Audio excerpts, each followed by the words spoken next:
I think their drug laws are way out of whack. I would never deal again just because I think that I took those risks, and I'm lucky I got out of a place like Singapore without getting in trouble. One of my funnier experiences was when a friend and we actually tripped.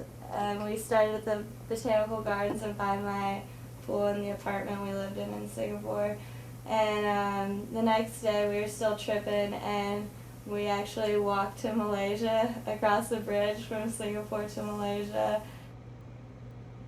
My first experience with drugs was actually by myself. I saw my brothers dealing out all their weed in their room, and I saw that they hid their weed in their attic. So one time I went in there and I just got the weed and already rolled J's and decided to smoke. So that's the first time I smoked, and that's when I was in 8th grade, I think.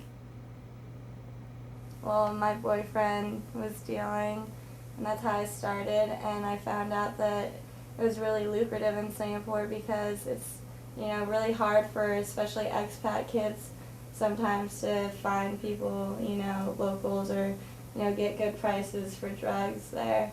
So since I had local connections and connections at my school, I got it for cheap, and I could sell it for a lot to these kids who didn't know anything about it. So it was really a lot of money making for me. And cocaine, too addictive. I liked it a lot, but too much for a while. And luckily I'm done with that now. Ecstasy, a lot of fun, my clubbing drug. That was my favorite drug to use when I would go clubbing in Singapore, and also just have a good time. LSD, mind-opening, I loved it. The first time I tried it, I was like, when is this gonna end? Is this gonna be like this forever? But ended up, being an awesome time. Trafficking, you can get death penalty. You also get caned. It's like in prison. You can go to prison for it, and even the smallest amounts. It's really dangerous. Well, mainly my closest encounter was being questioned by my school. Another was when I was investigated by an officer there for 3 hours because my boyfriend got in trouble for robbing a place, and I knew about it, and he also had Alice? That's me. And yourself? You know why you're here? I have an idea, but... Your boyfriend Kevin is in custody, and we have reason to believe that you knew about this. No, not that I know of.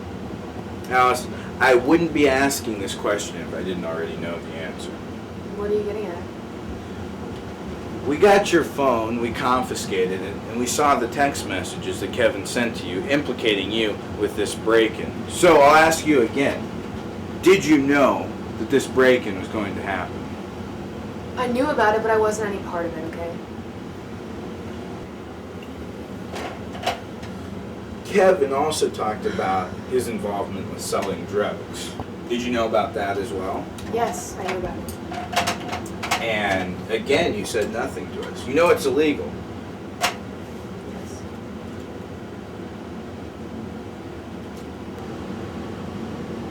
Do you sell drugs? Never. You've never sold drugs? Never sold drugs. Do you smoke marijuana? No. You've never smoked marijuana? Are you sure? You don't want to lie right now. Have you ever smoked marijuana? Not in this country.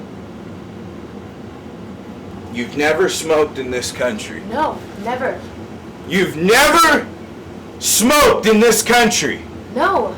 You've never smoked in this goddamn country? No.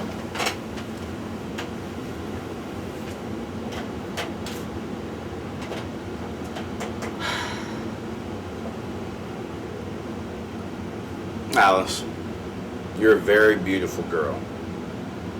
You're very, very bright. and you have a great future ahead of you.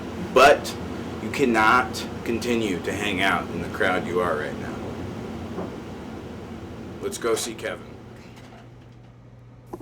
I'm actually studying nursing right now, and yeah, I just want to stay in school, do well, have fun at the same time, and enjoy my life.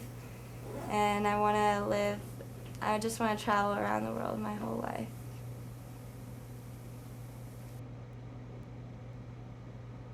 I think their drug laws are way out of whack. I would never deal again just because I think that I took those risks, and I'm lucky I got out of a place like Singapore without getting in trouble.